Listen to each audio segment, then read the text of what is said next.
All right. Hey, everyone. I have my PowerPoint up behind me. For some reason, the videos aren't playing, so I just went to, I'm not going to be able to play it as the PowerPoint, so hopefully you guys will get a chance to look through some of the videos that are in this section, because I can show them to you, but I can't actually play them today. I use a Mac for all of my PowerPoints that I do for my presentations, but the way to set this up, this is my old PC desktop, which usually works, and today is not in a good mood, so you guys will get the idea, I think. All right, let's just rattle down the line and introduce ourselves in case anybody forgets who we are. I would say name, rank, and serial number. I'm a Navy brat, so just name and where you're from would be great, so that we're sure everybody knows who everybody is. Bill, do you want to start off? Sure. I'm Bill Austin in Grand Junction, Colorado. Thanks. Blake? Yep, Blake Sloan in Plymouth, Minnesota. All right. Kathy? Oh, you have to unmute. You're on mute. There you go. Try again. Okay, Kathy English, Rhode Island. All right. And Danielle? Yeah, Danielle Fagan from King of Prussia, Pennsylvania, just outside of Philly. Woo-hoo. Mary Beth? MB? Mary Beth from Mill Valley, California. All right. Tracy? Tracy Whitted from Fort Collins, Colorado. All right. And I am Kelly from outside of Philadelphia as well. Okay. Before we get started, does anybody have any questions thus far at this point? This is definitely, ELM Trade Mastery I consider one of the meatiest parts of the workshop. So there is a lot of things we're going to add in and a lot of stuff we're going to go over. But before I do, does anybody have any questions on anything for the good of the group that's pressing on your mind that you'd like to know before I jump right in? Thumbs up. All right. Sounds good to me. Okay. Then what I'm going to do is I'm going to jump right in and just model how Did somebody say Kelly? Are we good? Okay. I'm just going to model how I present this part of the workshop. Last week we went over everything up to this point. So we did all of the intro information, logistics of PCA, and here's my suggestion too. And I'm a numbers person, so I got really hung up on the numbers when I first started doing this. And I was really concerned, like, well, how many partners does PCA have? And what are the chapters? And what were the dates and all this kind of stuff? You have to remember you're sending everybody home with a book. So the book has all the information and all the details and all the statistics. So if you're one of those people that likes to get hung up on numbers, I think numbers are awesome to kind of give a general idea. But whether we have 5,200 partners or 6,100 partners or 4,800 partners, I mean, it's constantly changing too. So I usually say about 5,000 over the last 16 years. That works. But we do have 11 chapters, and that's even growing as well. So don't get too hung up on numbers. However, I do think it is important to know who the National Advisory Board members are that are on the slide, because people do ask. And what I'll do a lot of times is I'll show this slide, and I went back and watched the recording last week, and you know when you watch yourself do something again, like, oh, I forgot that, I forgot that. So here's what I'm mentioning, the things I forgot. All the things you do driving home from a workshop when you go, oh, I can't believe I forgot to say that. I usually have the people in the audience just call out who they recognize. And you know that makes it a little more interactive as well. So, but a lot of times, like Brenda Villa, as I said, water polo player from California. Nobody on the East Coast has a clue who she is. So I always add her in. But it's just good for them to see who they recognize. All right. So here's where we stopped last week with the model of coaching, and we talked about striving to win, teaching life lessons. We had our final discussion was on when do striving to win and teaching life lessons, when do they kind of collide? And you guys brought up some great examples about, you know, when time is running out, it's a close game, you promise to get everybody in, but your worst players are sitting on the bench and you don't want to get them into the game. That's when it's kind of a clash in this. So before I go on to the next slide to start with the ELM Trade Mastery, the very first question that I say to the audience, and I'm going to do that to you as well, is I really consider, and most of you will probably agree with me, that youth sports these days it's a drama. It's quite a drama. And if we were looking at the whole, everybody that's involved in this drama of youth sports, who would you say are the most important key component people in this drama of youth sports today? Just call out. Who would you say are some of the key players? Parents. Parents. Good. Parents play a huge role. Who else? Coaches. Yep. Who else? Players. Athletes. Players themselves. Yep. And then who else? Who oversees everything that's going on?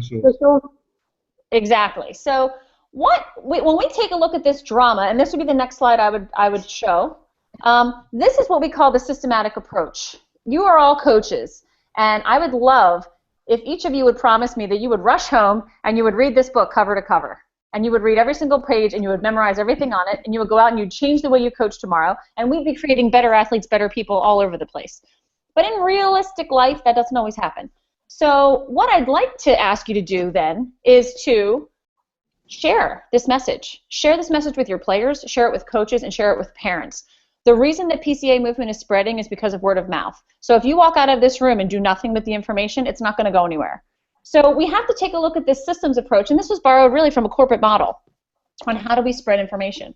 So the idea, the mission statement of better athletes, better people, and those words are actually interchangeable too, because a lot of coaches have said, oh, I have a great team, they're such good kids, but they have no athletic ability. Well, you know what? If you teach kids to be good people, they're going to in turn learn the lessons of good athletes, and they're going to get better. But okay, here's what we're talking about here. We're talking about different goals. Okay, Danielle lost her connection. She's rejoining.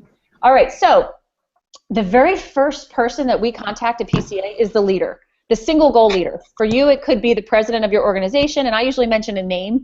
If it's, Kathy Inglace is the president of the New England Basketball Association. Thank you for having me out here today.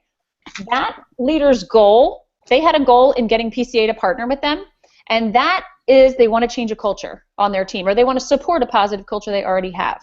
So the leader of the organization, whether it's the athletic director or the president of the youth organization, their goal is to uphold this culture and to support all these other players in the drama. Now, you are all, after this workshop, going to be considered and certified as double goal coaches. We already talked about the last slide. Sometimes I'll flip black. Here's the double goal, striving to win and teaching the life lessons that we mentioned. Now, this is the most fun workshop that we get to do, and it's called the second goal parent. Because when we talk to parents, we tell them that you have one goal, but you're not a single goal parent. Because if you were a single goal parent, you would probably go with the norm, what society says, and your single goal would be to win. That's not your goal. We ask you to look at the second goal that we teach our coaches. And that second goal that the coaches have is to teach life lessons and build character. Your job as a parent is only that second goal, helping the kids absorb the life lessons that the coaches are teaching. Now, I'm going to let you sit with that for a minute. How many of you as coaches could honestly say that you have an entire team of parents that are on board with that second goal? Anybody? Raise your hand nice and high. All right, who can tell me why? Why do parents have such a difficult time just embracing that second goal of teaching life lessons? Why do parents feel a need, or what actions do parents do to make it clear that they have many different goals than that? Any thoughts? Yeah, I think parents are often very. I have kids now. I could see it. I mean, parents get very selfish when it comes to their kids. They want to protect them. They want the very best for them. And I think a lot of times parents question the coaches about whether or not they do have, in fact, the best interest of their child at heart. Good point. Thank you, Blake, for sharing that. Anyone else? What else drives parents to maybe have different goals than really supporting their kids with the life lessons? You know, they want to have their kids maybe play at the next level, and so therefore, what's best, they have a vested interest in their kid versus the entire team. Yep. Okay, good way to kind of that focus on I want my child to improve better than quicker and faster than everyone. Right. Yeah. Any other thoughts? I found that some of my parents just don't know about the other options too. What they've seen, what they do is based on what they've known, and that's just yelling from the sidelines and only talking about the scoreboard. So I think that could be, that's just they've done what they've seen over the years. Yeah, absolutely. What I want you to remember, coaches, is that deep down, 99.9% of parents do every behavior that they exhibit on your sidelines of your game out of love. Parents really love their kids, and parents really, truly want to do what's best for their kids. I think what MB said is a great point. They just don't know. And what they're doing in yelling on the sidelines, they think they're motivating their kids. That tough love that they give, they think that that's the best way to motivate their children. So what we're here to tell them when we do our parent workshops is, you know what, parents, there's some great tools. I want you to yell from the sidelines, but here's what I'm going to tell you to yell. I might tell you to yell some things a little differently than you've been yelling. So the parent workshop is fantastic. The toughest part about the parent workshop is what? Anybody have any guesses about the hardest part about the parent workshop? They never want to be there. Getting them to come, exactly. Getting them in the door. I've had more parents that say, oh, I don't really need to be here. I'm not really that bad of a parent, but I sort of thought I'd come. The whole framework of the parent workshop is not to tell them what not to do. It's tell them what to do. And it's to share studies with them, just like I'm doing with you. So the last component of it is the triple impact competitor athlete. And this, again, we have spoken to athletes that are the best athletes in the country in Olympics, professional sports, every different area, and we've asked their coaches, can you describe this player to me? What are they like on your team? What do their teammates say that they're like? And every one of them came up with the same 3 things. This athlete was obsessed with getting better, getting themselves better, their teammates better, and making the game better as a whole. So we call that the triple threat, the Jennifer Lopez, as my kids call it, the triple threat of working better to better yourself, your teammates, and the game as a whole. Now, if we can get all of these people that are involved in this drama of youth sports on the same page, that's how you change a culture. And as coaches, you're the first link here. Any questions on this? Here's how we're going to do it. The framework right now has to change. Okay, this drama of youth sports, we use the terminology, it's the development zone. And the development zone means when your players enter the zone on your playing field or in your pool or in your court, wherever you are, they are in development. If I were to hold up my phone right now and say, okay, guys, I'm going to offer all of you a sneak peek of free iPhone 7, not even out on the market yet. It is still in development, but you may have it for free for the next 6 months. And then at the end of 6 months, you're going to get back to me and give me feedback on how that brand new iPhone 7 works. If I handed you all a free phone right now that's still in development, not quite perfect yet, would you think it would do some pretty cool things? Yes. Yeah. Could it probably do more than your old phone now? Should. Yeah. If it crashes and burns every once in a while, are you going to get really mad or are you going to kind of expect it? Expect it. Why? Why are you going to expect it? Because it's development. Yeah, transition. Exactly. It's in development. It's not working totally yet. It's not perfected yet. Yes. Think of your kids that you're coaching like this. Youth sports, even high school sports, is a development zone. Even college sports, many will say, is a development zone. If we can get leaders, parents, coaches, and athletes in this frame of mind that we are in development, we are learning, we are growing, we're not perfect yet because we're not quite on the market yet, we're not professional athletes, it will change the way that they coach and parent their kids. So this is a term that PCA has coined, and the cool thing is we now have a new section of our website called the Development Zone, which is chock full of resources that are changing weekly. And you can go on that website, I'm going to explain it at the end, and you can find resources to help you as a coach in every different situation that you have. It's just awesome. So we call that whole website the Development Zone. All right, let's keep going. Here are the principles that we use anytime you ever go to a PCA workshop, whether it's for leaders, parents, coaches, athletes. These are the principles that run throughout. The first one is called the ELM Tree of Mastery. The goal for this first principle is getting the best performance out of your athletes. Again, if you remember when I said I came to my first PCA workshop with my arms crossed, not wanting to hear it, as soon as I heard that I'm going to learn how to get the best performance out of my athletes, I perked up. So that's what we're going to talk about today in the ELM Tree of Mastery. The second one is filling the emotional tanks. The goal for this is to make our kids hear us. That's simple. We as coaches have lots to share and lots to tell them, and the last thing that I want you to be is Charlie Brown's teacher, that you're talking to the kids and they're hearing wah, wah, wah, wah, wah, wah, wah, and they're not ready to listen. So filling the emotional tanks, I'm going to give you some tools to get these little learners to actually be able to absorb and hear what you're saying. And the last one is honoring the game. The goal of honoring the game is to help these kids and these parents realize that the game is bigger than them, to take themselves out of the small little moment that's going on and look at the big picture and see what the right thing is to do. It is character development, but it's really supporting that character, things that go on when nobody's watching. That's part of honoring the game. So today, we're going to start with the first principle. Now, again, I apologize for not being able to show the video. Has anybody not been able to see this video yet from We Are Marshall? Okay. This is the very first principle that introduces the ELM Tree of Mastery, and I do a quick lead into this video. All right, what we're going to talk about now is the ELM Tree of Mastery, and we're going to talk about 2 different styles of coaches. I'm going to show you a video from the movie We Are Marshall. Some of you might be familiar with this movie. It is based on a true story. But what I want you to do when you look at this clip is I want you to think about what is this coach using to motivate his team. And then I would click and watch the video. You guys that have seen the video, it starts with winning is everything, and I'm proud of you guys, but I will not accept losing from you. But the very last line in it is winning is everything. So then the video would stop, and I'm going to ask this.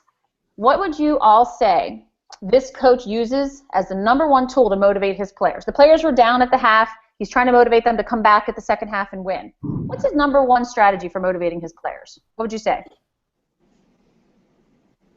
Fear. Fear. Exactly. He uses fear and intimidation. Anyone ever been coached with a coach that uses fear and intimidation? Yes. My question is, raise your hand. How many of you would say it works? Short term, maybe. How many of you would say, no, it absolutely does not work? All right. Let's have a quick debate. Somebody on the side of, yeah, fear and intimidation works. Can I hear your side of the story? How does it work well? Well, Blake raised his hand. Oh, Blake's being called out. Blake, how does it work? I guess my perspective came from more. I think you're probably more relating to the development zone. I was a professional at the time, so I think it's a little bit different as professional players. So it absolutely works. It's your livelihood. It's your job, and either you do it their way or it's the highway, and there's no questioning it at that point. So and they're not going anywhere. But the thing that I have found with those types of coaches and those types of people is that they have a very small window of opportunity to have success with it.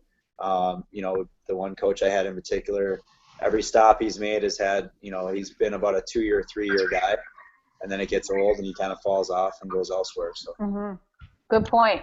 Good point. So I get what you're saying on the professional level because it is your job. It's your way or the highway. Translate that down to youth, though. How would a coach that uses fear and intimidation, what would they hold over the kids' heads? It's not their salary and their career, but what is it? Well, playing time. Playing time. Exactly. Playing time.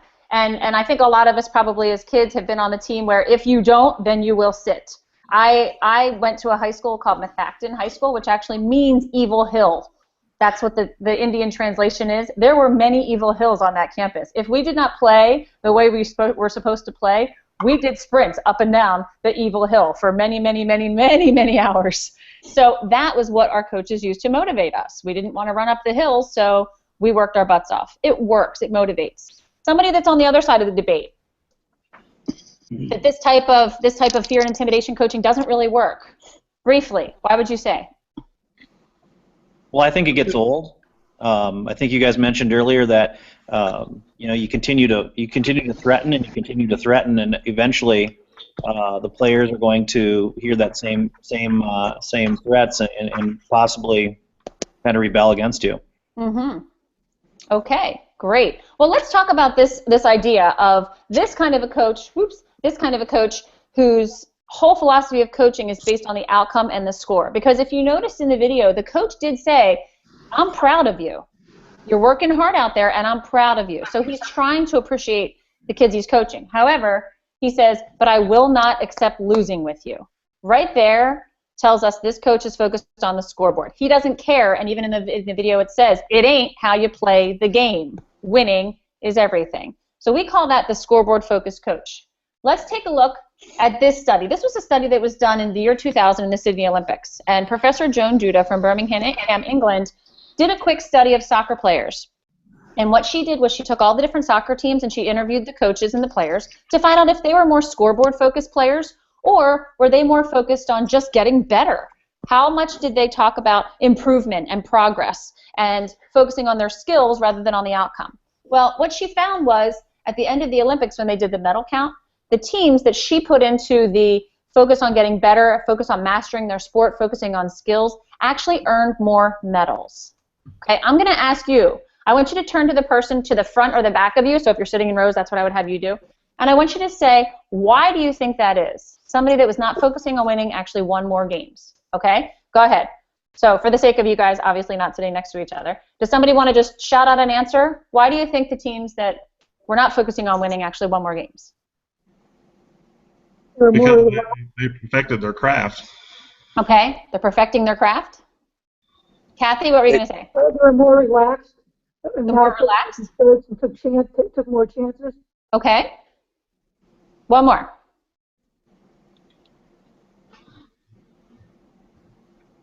had more control maybe over what the outcomes would be as far as seeing improvement in their performance. Great. I am so glad you said that. They're relaxed because they have more control. These athletes that were out there, we've all watched the Olympics, and you're watching a soccer game or even the games that you play. What are some things that are completely out of the athlete or the coaches or the refs or the parents' control during any athletic contest? Let's see if we can name 5 things that are completely out of our control. The weather. The weather. The Field officials. Field conditions. Officials. The fans. The fans. We'd like them to be a little more in control. One more. The other team. The other team, absolutely. Well, I know for a fact, I'm coaching 12 and under lacrosse right now, and we had practice last night, and I'm sorry for you people on the West Coast, but it has been raining here constantly all week long, and we had our game last night, and I had 22 12-year-olds walk up to the field in the rain and go, "Ugh, it's wet, it's raining, I do not want to play today," and just the whole mood switched to something they had no control over. So the idea of blaming the scoreboard on the things you can't control, you're right, that is going to stress you out completely. So let's take a look. Now, this is a trainer note here. This is the second video. This is also from the movie We Are Marshall. Personally, I don't choose to use this video, and I'll tell you why. That doesn't mean that you can't either. I've seen this video used extremely well. One of the reasons is because I think it's very Hollywooded up with the music and things like that. There have been some critique of it. The first one is good to show scoreboard focused coach. This has a lot of Hollywood in it. It's a little bit longer than others, and I choose to skip it. Now, that being said, people that I've seen use this video very well talks about when after they show this video of the new coach that took over, didn't have a lot of skill on the team, and I don't really go into too much detail about the movie Marshall because that can get into the whole big thing too.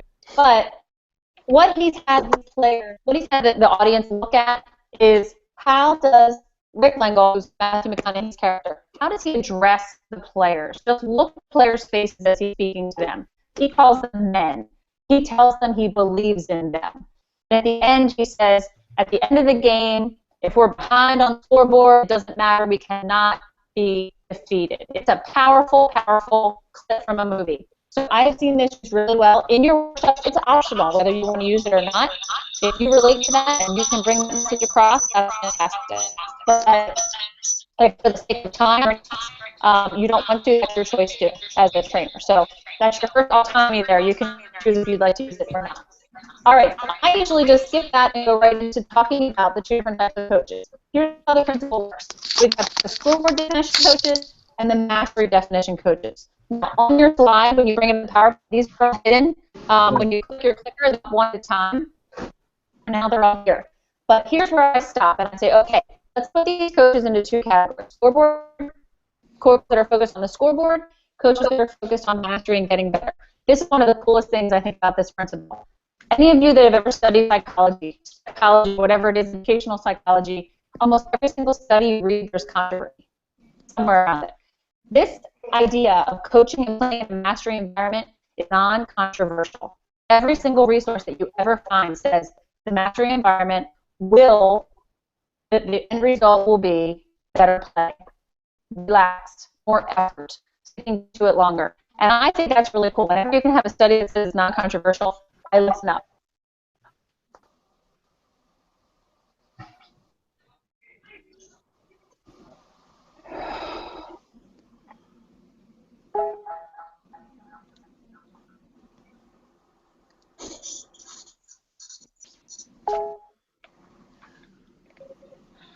Did we lose Kelly here? Yeah. I think we did. All right. There we go. Are you there? Yeah. Okay, sorry. All right. Really, I have to say, I kind of missed the last minute. That's okay. Yeah. Yeah, last week my power went out too. There was a car accident out in front of my house and it knocked out the cable. That's what happened. So hopefully today it's not. All right, what I was saying is, did you miss when I was talking about I don't use that other video? You got that part? Okay. Yes. This is the next slide that I put up that just shows the 2 categories, scoreboard coaches versus mastery definition coaches. And it all comes down to what are they focusing on? John Wooden, one of the greatest coaches of all time, said it's not what you teach, coaches, it's what you emphasize. So here's what we're talking about. The scoreboard definition coaches are focusing only on the results. How many goals, how many scores did they have, looking at the overall winning or losing. Where mastery definition coaches focus on the effort. How much effort are these players putting forward? We're going to talk in a minute about how can you actually measure effort. It's not the easiest thing to measure. Scoreboard definition coaches are constantly comparing you to the other team. I've had games where I've walked on the field and looked at the other team and gone, oh wow, we're going to get crushed. I played basketball in high school, and we played against Norristown, which was a school that was known for basketball. They were state championship basketball players. They were 6 feet tall, every single one of them. And so as soon as we walked into the game, we compared ourselves to the other team and said, we're going to get crushed. It's just not even a choice.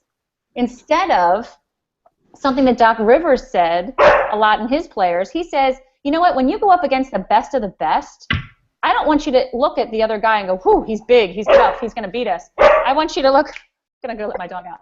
I want you to look at the other team and learn something from them. So when you come in at the first time out, I want you to tell me what you're learning from that player that you're marking. So I think that's a really cool way to look at it, because every time we've got that nerves and anxiety and, oh my gosh, this team's going to be better, they're undefeated, think about how can you teach those players to look at that as an opportunity to learn from better people, better skilled people. And then the last one is very clear. Scoreboard definition coaches can make it very obvious that mistakes are okay. I'm sorry, mistakes are not okay. I want you to give me a visual right now. You're my basketball coach, and I'm going up for a shot. And I'm going up for a foul shot, and I miss. I want you to show me, you don't have to yell, just show me with your body language that that shot I just missed was not okay, coaches. How would you do that? 1, 2, 3, go. Hands over your face, hands up in the air. All right, now, same shot I missed, but now you're really focusing on mastery. I missed that shot, okay? I got down the court, and I completely airball.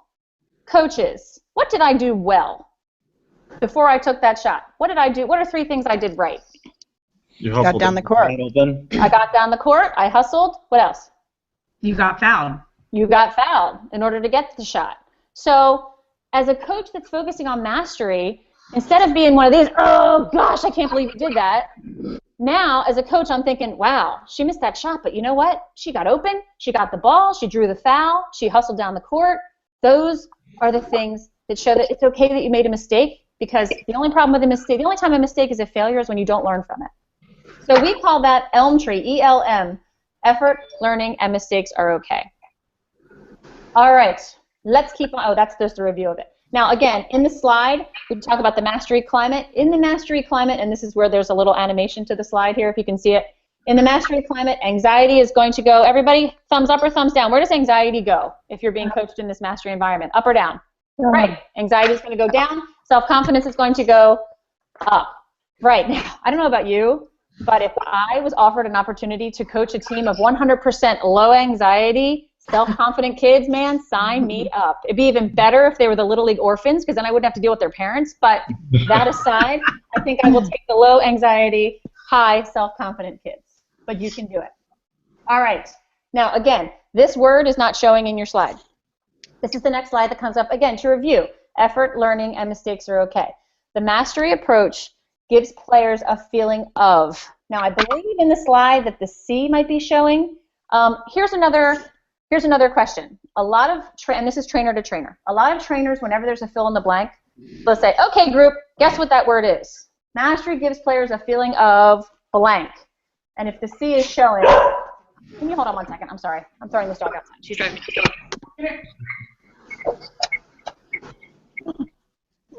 C.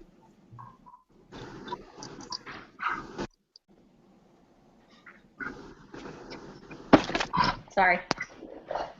Sorry, I thought having a toddler was bad. I got a little puppy dog. It's even worse. Okay, so what's the problem with putting up a line, like putting up a blank and asking the audience, you know, mastery gives players a feeling of who can fill in the blank?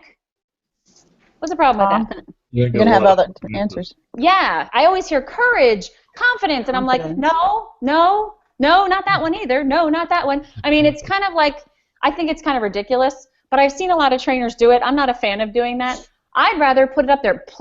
Mastery approach gives players a feeling of control. We talked a minute ago about all the things that are out of players' control. You guys said the weather, the field conditions, the officials, what the other team had for dinner last night. Now, what I want you to do is I want you to turn to somebody next to you and tell them 3 things that every single player on your team is in control of. Okay, turn to somebody else that you didn't talk to last time. What are they in control of? Go ahead, let's see if you guys can just tell me 3 things. Effort, attitude. Yes. Effort, attitude, work ethic. Guess what you just said? The ELM tree. Because effort is how much they put forth. Learning is what they learn from other players. And mistakes are okay. If you've got a team that truly understands it's okay to make mistakes, they probably have pretty good attitudes because they're not afraid to take risks. John Wooden again said, the team that makes the most mistakes wins.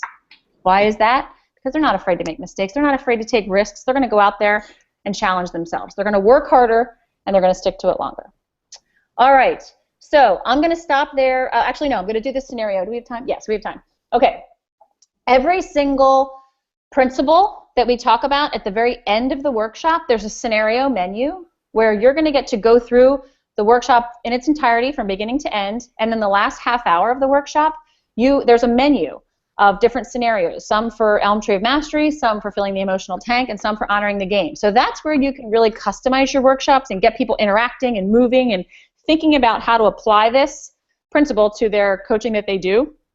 We throw in this scenario early on in the workshop, just again, because the Elm Tree of Mastery has a lot of information in it, and we want to get away from you doing all the talking. So this is a great way for us to see you as coaches, how would you handle this situation? So here's the scenario. And I usually have somebody else in the audience read it for me, just because by this point I'm tired of hearing my own voice. So I said, can I have a volunteer to read this for me? So somebody would say, yes, Jesse hangs his head every time he misses a shot, and as a result, he doesn't get back on defense. What can you do? Now, this is where, as a trainer, I have to think about the audience that I have, and I've done it a couple different ways. One of the things I like to do is arrange the people in groups according to the age group they coach. So if I have like a soccer association or a little league, I would say, okay, here's what I'm going to ask you to do. I'm going to ask you to get into groups of 5, depending on how many people, maybe groups of 3 or groups of 4. And I'm going to ask everybody that's coaching, you 8, you're going to stand over in this corner. You know, you 10 over here, you 12 over here, and then 15 and up is going to be over here. And I want you to think about how you would handle a player like Jesse on your team. You know who it is. You can picture them, the kid that's beating themselves up, head down, just really having a tough time. Parents are probably screaming at him from the sidelines. You know the kid. So you're going to talk for 2 minutes as a group about how you would handle this. The other way that I do it is I would ask maybe by sport. If you have a sports organization that has a whole bunch of different sports in there, I would say, okay, basketball over here, baseball over here, soccer over here. I really like to talk about this scenario specifically by age and specifically by sport so they can get ideas on how to deal with their own players and their own team. You know, if we're going to talk in a little bit if you guys have another way that you think would work, that's great. In the slide, though, this does not come up yet. We haven't really told them about a mistake ritual yet, so sometimes that comes up. So I'll say, okay, you guys are going to have about 2 to 3 minutes. Go. And everybody will get up and out of their seat. This is usually a great talking point. People really share a lot of information, a lot of ideas on how they handle these type of kids. And sometimes, I mean, the idea of it is that they draw from what you just taught them. It's amazing to me how many times coaches, after you've gone through the whole Elm Tree of Mastery, coaches will say, oh, I have a great idea. And it has nothing to do with anything you just taught them about the Elm Tree of Mastery. Sometimes it's actually way on the other side, and you're like, were you not listening to a thing I just said? It happens sometimes. But the idea is to bring in what they just learned. So if you guys were a group and you were talking and you were all, you know, youth coaches from every different sport that you coach, what suggestions would you give to your group? How would you handle a kid like Jesse? What would you do? Just toss them out for the sake of argument here. I would find a way to reward him for every time he did hustle back and get on defense. At least just verbally acknowledge it, or maybe come up with a tangible reward like a sticker for his helmet or something else. Good. So you're taking a look at what you want him to be doing, and you're rewarding him for that. Great. I like that, MB. Thanks. What else? What would another coach do? If he does do it the right way, really emphasize and show him that you're appreciative of that sort of effort getting back, because I'm quite certain that throughout the course of the game he's probably not going to hang his head after every shot. So emphasize not necessarily making the shot, but also the effort he's he's delivering when going back on defense. Sure, and even taking the shots. I think it was Wayne Gretzky that said you miss 100% of the shots you don't take. So really rewarding him just for taking the shot in the first place. Thanks, Blake. One more. I think, during the game, just really trying to meet his eyes and say it's okay. Like, come on, let's do this. Come on, you can do it. It's okay. Just at that moment. It's just a small thing you can do. Good. I like that. Thank you, Tracy, for sharing that. In my experience, here's what I did as a coach. I started coaching basketball. That was the first sport I started coaching out of college. And I really had this perfect plan that when I had a player that messed up on the court, I would bring her out. I would stand there. I would listen. I would talk to her about what she did. And then I'd put her back on the bench and send her back in the game. The reality of it was when I was coaching, I barely had time to take a breath because I was so focused on what was going on, and the players came out and they're standing next to me and I'm like, I don't even remember what you just did, and they're looking at me like, Coach, where are the great suggestions? It was way too fast-paced for me to have my perfect scenario. Then the second season I started coaching, I coached high school lacrosse. Now high school lacrosse, I don't know if you want to consider it better or worse, but now I had a huge field. So I had a player probably 50 to 75 yards away from me that makes a mistake, and I realized I'm not in a gym anymore. She can't even hear me when I'm yelling across the field. So that's when I started thinking there's got to be a way that I can communicate with players, or I could teach the other players a way to communicate that if they make a mistake, it's okay. We're going to let it go. And one of the things that we found, and we borrowed from a lot of different sources, is called the mistake ritual. So if you open up to page 23 in your book, if you are the kind of person that wants to see where it is, this chapter is chock full of tools that you can use as coaches to help emphasize the Elm Tree of Mastery. And the mistake ritual is one that I love. This is one that we borrowed from a coach who coaches basketball out in Redwood City, California. But since then, one of the things that he uses is the flush. So what I'm going to do is ask everybody to hold your hand up in the air. Everybody, up in the air, hold hand. And on the count of 3, I'm going to ask you to make a flushing toilet sound as loud as you possibly can. Ready? 1, 2, 3. Count. That is called the flush. That is a mistake ritual. It's a physical sign that clicks a mental reset for your players, and you actually teach the players. Now, when I do this in a workshop, I get 35 to 50 adults in a room that are flushing toilets, and they all start laughing. And I always say, man, this is cracking you up. Imagine this with a group of 8-year-old boys that are allowed to flush a toilet and make toilet sounds. They love it. I actually taught this when I was at Tampa Bay. I did a workshop for the Tampa Bay Rays, and I had 200 5- and 6-year-olds. You wouldn't believe the sound of the flush that I had going in that auditorium. But weeks later, when I followed up with the coaches and I said, oh, what does the kids remember from this? Every single one of them said they remember the flush. And 5- and 6-year-olds in practice, when they would swing at the tee, they were doing T-ball. They'd swing and they'd miss. He would hear at least 2 or 3 kids go, flush it, Jimmy, flush it, it's okay. So it's something that sticks with kids and they remember. Great mistake ritual. The cool thing is, Jake Odorizzi, who plays for the Tampa Bay Rays, told me that they actually have installed a toilet in their dugout, a little fake toilet, which I don't know if he got it from the book or where he got it from, but they actually do have a toilet in their dugout that makes a flushing sound. And there's, as I said, there's another example in here of, I think it was LSU that did a similar thing. But they use it because there needs to be some type of a physical sign that gets them ready for the next play and moves on. Other teams have said they've used no sweat, they've used brush it off or wash it off. Again, I coach 12-year-old lacrosse players. Taylor Swift is a god to all these girls, so her song Shake It Off came out last year, so I would always play Shake It Off, and we do this whole Shake It Off singing and dancing. So that's our mistake ritual on our team. If somebody makes a mistake, we go shake it off, and everybody just shakes their hands. And of course, 10 of the girls end up singing 2 choruses later, and then I have to get them quiet. But it works. It works for them.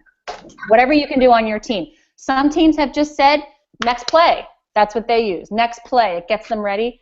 Some teams have said they use, a lot of teams, they might do like a rubber band on the wrist, something to snap you out of it. One of you guys in the course I just read said was it you, Blake, that spraying water in somebody's face? Is that yours?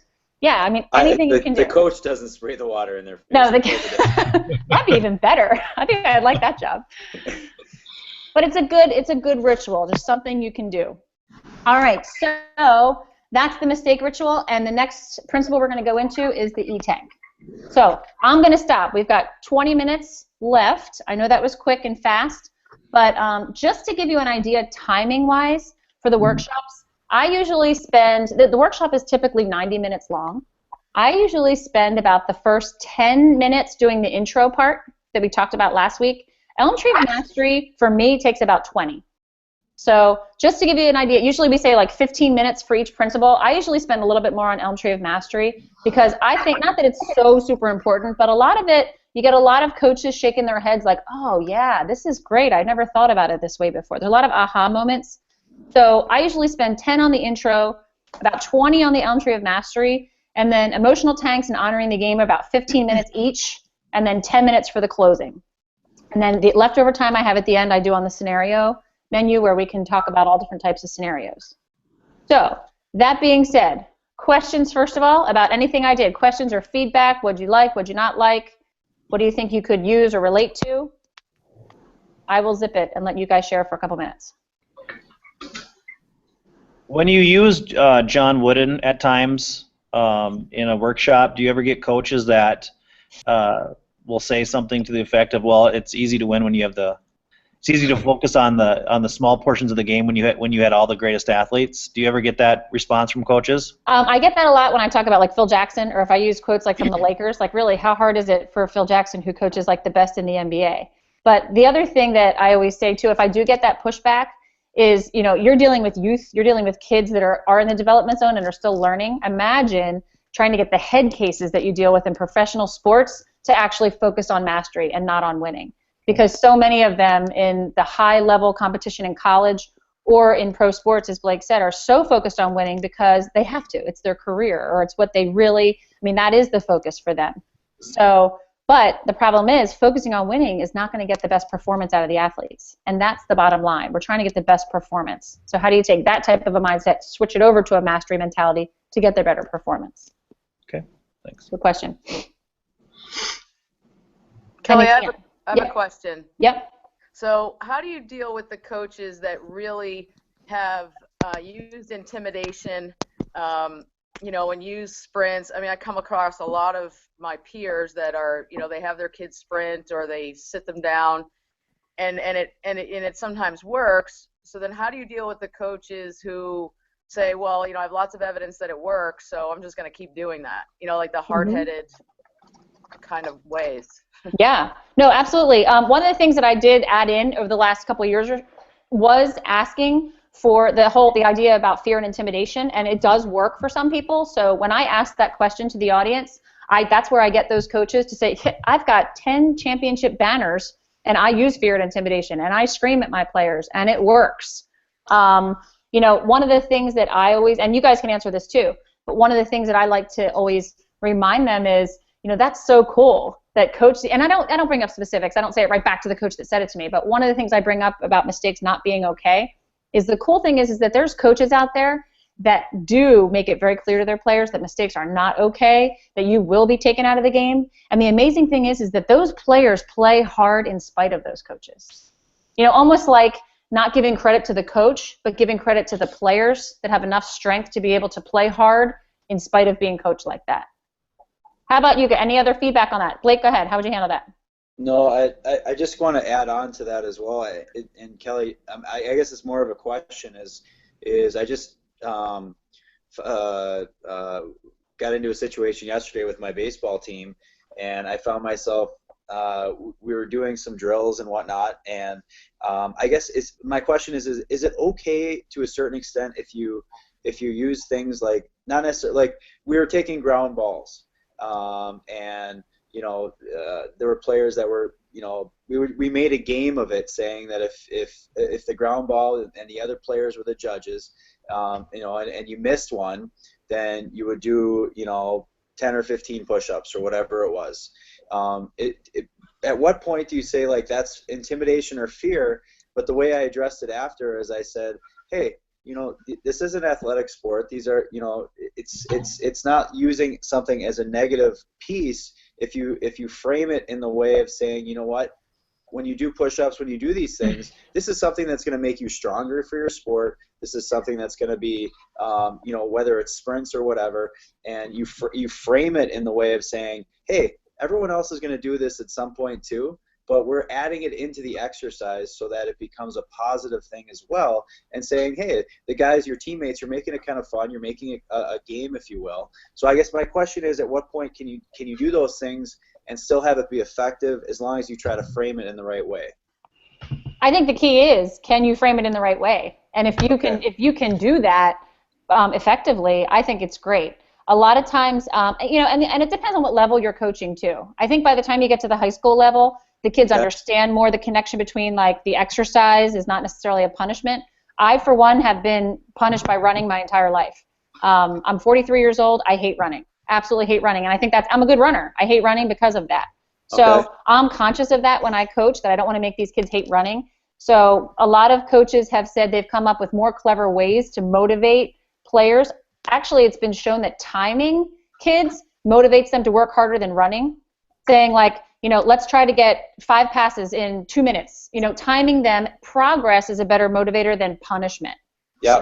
Any way these kids can see that they're making a slight bit of progress will motivate them a lot faster than saying, if you don't, you will have to run that hill or do these push-ups or something else as a punishment like that. I coach 12-year-old girls. One of the things I find is anything, you know, the other team has to make up the punishment, whatever it is, or the consequence, and they make them sing or dance or do a goofy cheer or try to headstand. I mean, whatever it is. I actually had a coach out in Cleveland that said she has the winning team do a victory lap. And I thought, well, how cool is that? Like, whatever little drill she does, because that's what they do. You know, the Olympics, you're proud, and they go around the field and they're like, oh, woohoo, we won. And they can rub it in as much as they want to, but you're getting the conditioning. Now running is fun, and they do a victory lap, which I think, you know, is kind of a great way to frame it. How about anybody else? What are some suggestions? Because I get questions like that all the time about physical exercise or running as punishment. Is that okay to do?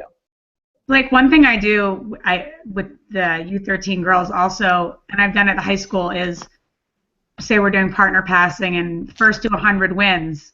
I have everybody do, let's just say, 20 push-ups, but the winners only have to do 10. So I reward them by letting them do half of the exercise. It works. But I also sometimes let the winners choose the exercise too. One of the things I've done. Go ahead, Bill. One of the things I've done with some of the younger kids that I've coached is instead of, like, just running sprints or doing specific running things, we do relays. And I found that the kids actually run harder and faster because they want to win the relay, and they don't even realize that they're actually doing conditioning. And so I use that as a tool. Yeah. I always pick, too, like, favorite drill. Pick a drill you know that the kids are their favorite, hang out over their heads. Like, guys, if we can do whatever, if you get 3 completed passes or if you do this in a certain amount of time, we're going to spend the last half hour doing your favorite drill, you know, whatever it is. So it's almost like a motivator for them instead. Other ideas on that? This past season, when we would do our workout, we'd be doing with our soccer team, like a Tabata workout. And they would circle up so they are all facing one another. And eventually what I saw these girls doing is they were screaming at each other, yelling, you know, Team Six Pack. And it was kind of like a celebration, which I know sounds odd, but we were talking about how cool it would be if we could change our mindset into wanting to do it versus having to do it. And I thought the mindset issue was, and then the girls just adopted it, and they kind of would, you know, feed off of one another. Yeah, that's very cool. I've done a lot of different things. I do a lot of what I call hidden fitness. So I'll incorporate the fitness into whatever I'm doing. And, you know, the high school kids always catch on. They're like, oh, is this one of those hidden fitness things again? Whereas the younger kids, they'll just run until they're dead. And and, you know, they don't get it. The other thing I've done, too, is, you know, with respect to teams winning and losing, and I'll give the winning team bragging rights. And the little kids really take that on, and they actually start bragging in the middle of practice. To, you know, and it's hilarious. And then I've also done I do this thing, I picked it up somewhere, where they have to either spell their name or spell soccer, the word soccer, with their butt, and they think it is the funniest thing ever. And it's hilarious too, with, like, people watching, you know, bystanders or parents or whatever. They're like, what are they doing out there? And in fact, what happens is a lot of the kids, they actually becomes a little counterproductive sometimes, because even if they win, they still want to do the exercise, or they try to lose so that they can do whatever fun activity I'm going to give them to do as, you know, the losing group. But I've experimented with it with all different ages, and they, you know, they like, I have them do I'll have them do model poses or like walk a runway, do their favorite American Idol impression, and just keep it fun. So it's a punishment, but it's, you know, it's not like everyone go do 50 push-ups. But I think that's where in society, though, Kelly, the view that physical fitness and running is such a derogatory thing now, where, you know, in the hockey or for the hockey teams you coach, it's obviously a physical sport. You have to be in condition just by the nature of the beast. And I think early on in the year, like even during training camp, like when we were originally getting started, I think it's one of those things you have to talk with the kids with at, you know, right away and say, you know what, there's going to be times in the third period during the year that we're going to be tired. But because of these things that we're doing now, because of the things that we're trying to emphasize, you know, we will be the better conditioned team. And you guys should hang your hat on that, be proud of that fact, and feel confident in that. Good. So I have no problem with fitness. I just don't like to use it as punishment, especially a sport like soccer that requires tons of running. Last thing I want to do is now send my team on a bunch of laps or sprints at the end of practice or during practice. Without question. Yeah, I agree. What I've had success with too is what I tell them: this is not punishment, this is preparation. Yes. And I'll give them the choice. Do you want to do it at the beginning or the end of practice? They always choose the beginning because they want to get it over with. But having them sort of have a choice in how they're conditioned, I think. Yeah. Is cool. I had a real wake-up call too. Just recently, I have two daughters, an 8th grade and 9th grader. They're on the same lacrosse team. It's the freshman lacrosse team. And my 9th grade daughter loves to run, loves to fitness. She's like every coach's dream. My 8th grade daughter, who will never see this, hates to run, you know, uses her whatever she can to get out of doing the runs, does the bare minimum all the time. Well, she was so excited to make the 9th grade team because the coach does not believe in conditioning at practice. So she heard that the first day of practice. The coach said, you know what, I assume you're going to run on your own. I'm not going to waste my hour and a half I have to condition you guys, but you're going to run full, hard speed in every drill. You're going to know if you're not in condition, and you better find a time to run to get yourself in shape. Well, honest to God, last weekend, my daughter Emma, the 8th grader, on Saturday morning woke up and took the dog and went for a run. And I was like, what is going on? And she said, Mom, I was hurting in practice yesterday. I needed to get myself in shape. And I was like, wow, like that to me was unbelievable because I've never seen her do anything like that. And I thought, that's the way the coach feels. You know, you're going to find out if you're in shape or not. And if you're not, it's on you to get yourself in shape. So I thought that was kind of a cool way to look at it. Yeah, pretty neat. All right, so we have about 10 minutes left. I'd like to know, let's talk about the scenario for a minute. What are some other ideas you have to put us, because there's going to be a lot of scenario talk at the end. What are some ideas you have to get coaches to take their teams that they're coaching and really bring out their ideas and get it? All the coaches that you do these workshops with, on the evaluation at the end, they say the most valuable part of the workshop, a lot of them say, is the sharing. They want to share ideas with other coaches. So what are some ideas you have on how to get these coaches in groups, talking, engaged, sharing? I'd like to hear some of your thoughts on that. Or what have you done at workshops that you've liked? One thing that I like is that if they give everyone in the group like 30 seconds to write down as many ideas as you can, like don't filter it, just write everything down, and then the next, say 90 seconds or 2 minutes is then now just exchanging all the ideas with the group and see how many you have similar and what you have different. I like that. Yeah, I like that too. That's great.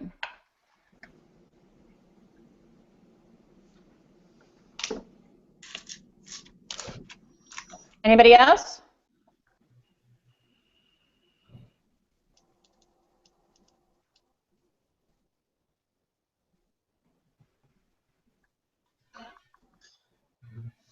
What do you think as coaches? Do you think it's beneficial, like for scenario things like this? Do you think it's better to mix up the groups by sport and age, or do you think it's better to keep them, or would you keep them in the same age group for some scenarios, mix them up for others? Is there certain scenarios you think would lend itself better to having like a youth coach matched up with a youth baseball coach matched up with a soccer coach, or what are your thoughts on that? I think it would be good to do a little of both. Kind of maybe have them together to begin with a similar sport, similar age group, but then change it up a little bit. Maybe have them switch groups just to get a different perspective for different athletes and different how they do things differently. Mm-hmm. At what point, is there a point, Kelly, when having people shuffle and move and get in different groups just becomes too time consuming? It really depends on how you do it. I think if you do it well, it can actually save, it's less time. Because if you have 30 voices all sharing at a time, you don't have to call on 5 people to share for the whole group. And a lot of times, one of the things I like to do is when I do get them in groups, I'll say, okay, and somebody pick a spokesperson for your group that's going to share some of the best ideas that your group came up with. So instead of having 10 voices around the room that are sharing their own individual random ideas, your group as a whole, one person, and I always say the person whose birthday is closest to today, or the person that has the most kids, or the person that has a dog, whoever it is the spokesperson. And they have to sort of filter for you. So if you say your group has 3 minutes, and you seriously keep it to 3 minutes, because I keep my phone, I put my stopwatch on. As I said, some people put the stopwatch on their PowerPoint, and you keep it to that time frame, and then you say, okay, now I want you to share one, you to share one. It's a great way to use time. It ends up better.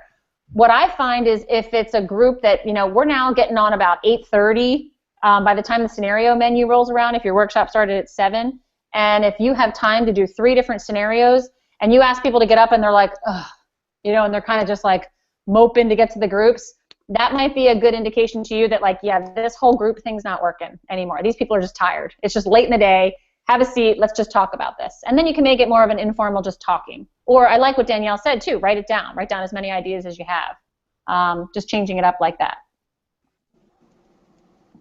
I've been in a lot of workshops, too, where they'll just do paired sharing. So you just turn to the person next to you or behind you, and you get like 30 seconds each, and then they'll just take sharing from the entire group. Like the facilitator will say, all right, well, who'd like to share what they got, either what they got out of what they shared themselves or what their partner shared with them.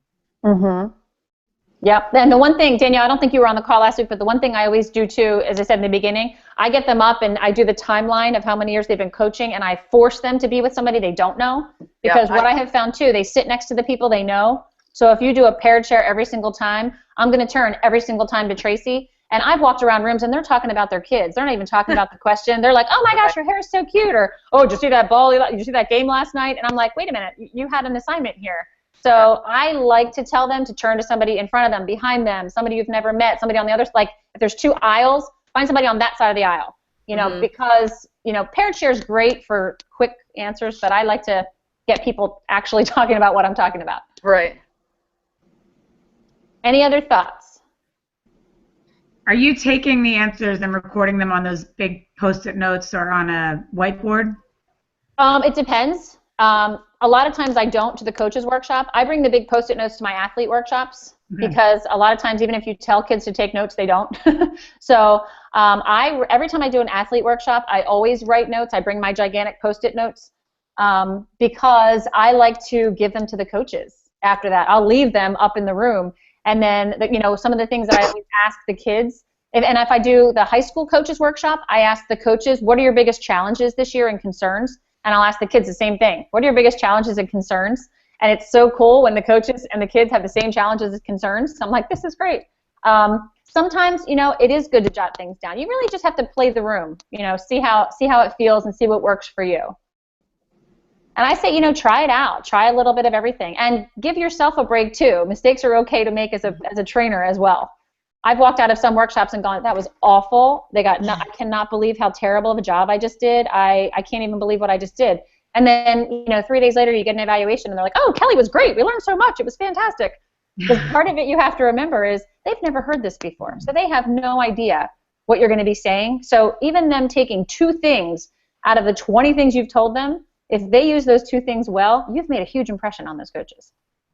So I've learned more to flush my own mistakes as I'm driving home from workshops.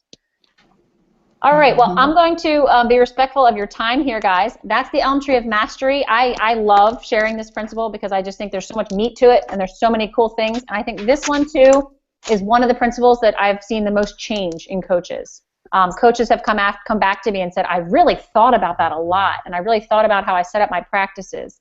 The mistake ritual toolkit, as I said, for your questions this week, I had you come up with 3 tools and use them and use sport-specific examples. That's going to come up again in the scenarios at the end.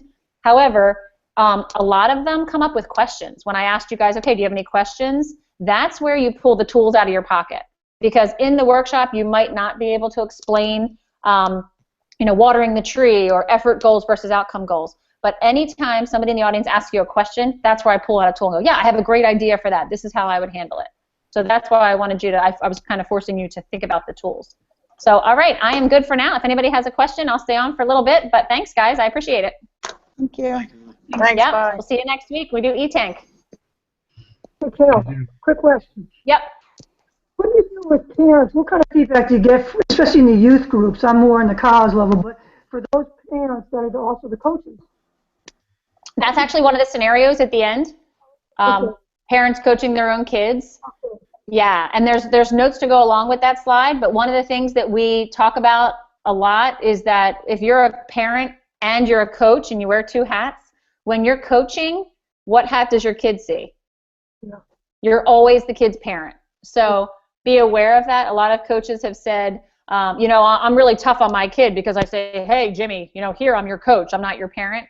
And that's just not true. No matter what you say to your son, you are the parent, and you have to realize that's how he looks at you. So we give him a lot of strategies, like if your son is really doing something out there that he needs to be corrected on, ask one of your assistant coaches to correct him.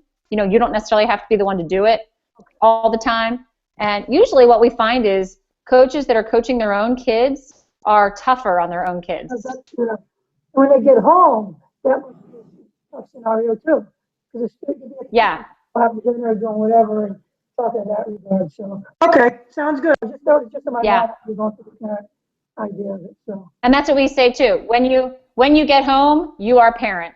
Yes. You know, it's even more important if you're the kid's coach. When you get home, you don't talk about the game, you don't talk about the play, unless your child asks. But, you know, that is, you are a parent, 100%. John Wooden tomorrow, you're going to have to start saying Gino Ariema, because he just tied the record of John Wooden, and he was the St. Joe's guy. Oh, wait, who is that? He was a Philly guy, and he just tied John Wooden's record for 10 Final Four, 10 championships on Sunday when they or Tuesday when they won the championship. But he's a Philly guy, but I think he started out at St. Joe's as an assistant at one point. Yeah, who was that? Ariema. Oh, yeah. Oh, good. He just won the national championship. He tied John Wooden's record. Yeah. You're breaking up. I can't really hear your voice. He tied John Wooden's record, Gino Ariema at University of Connecticut. Okay, cool. Championship.